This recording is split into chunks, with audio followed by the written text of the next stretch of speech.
mean, seriously, you spend a lot of money for that phone. I got a Galaxy Note 8. I'm going to upgrade, maybe. I have a lot of stuff to buy. And a lot of money. But I don't know how you feel. Like, I have a lot of stuff to buy and not a lot of money. So you should use the phone you got. Use the camera that you got on you. We're going to use it in the class. I want you to be able to get good video. Now, there's a couple things to that. Holding in landscape, now that's great. Because let's face it, it doesn't matter what larger media platform you use, or if you use this in an academic setting, or if you're using it in like an internship at a PT clinic, and you're helping out somebody who's rehabilitating, you want to be able to display this on a computer screen. Or you're going to put it onto a web service like YouTube, where you'll have space to watch it and then usually some kind of commenting area, right? And landscape is for that. And when it comes down to it, your eyeballs see in landscape, right? Because we see like an oval, like this. We don't see like this. We don't see in TikTok. That's portrait view. TikTok's great for portrait view. 12-second video, okay. But this is for like actual use. This is not just a joke.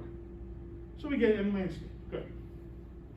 Phone costs $1,000. I know I bought it. I'm gonna hold it with both hands here. I suggest you do the same thing. You got that phone, it's costing you a bundle, and don't do this thing, do this thing, right? You get it with both hands. Also, this steadies it. Because let's face it, you're a dynamic system. I'm very dynamic, I'm very animated up here. And I'm moving around on purpose to make you have to move your camera to keep me in there, right? But if you hold it with one hand, you're doing this. There's just all this shape. When you breathe in, you go up, you breathe up. Getting two hands on it really helps you to steady it. Really helps that. But then the next step you need to do is go elbows in. Bring those elbows in.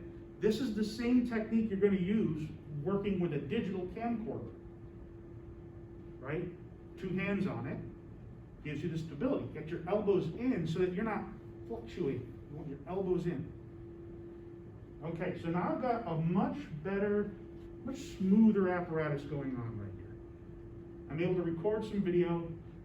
I'm able to point it at my subjects. I got to keep them in there. I got my elbows in, right? I'm going to turn on my core. If I turn my arms, it's going to bounce. It's going to tilt. I don't want tilt. I don't want the people who are watching the video to get sick, unless that's actually your goal. But you don't like watching videos where it's all makes you all barf. You want to hold it with both hands. You want to get those elbows in. You want to turn with your core. More muscles, long, smooth muscles, like your core muscles, allow you to make nice, smooth movements with your camera. It's important. All right, so I'm turning with my core. Turning with my core. Now, if you can see on my screen, I set the grid lines on. You see that? You can too.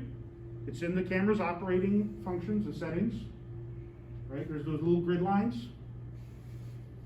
There's usually, this is a 9 square, I think there's a 16 square as well. You want to turn that on. It's not going to show up on the recording. That's for your eyes. That allows you to keep things in that center 75%, the middle 75% of a screen of your camera's iris. This is true for all cameras, whether it be like a digital camcorder, your phone, or like a really nice fancy schmancy, like multiplex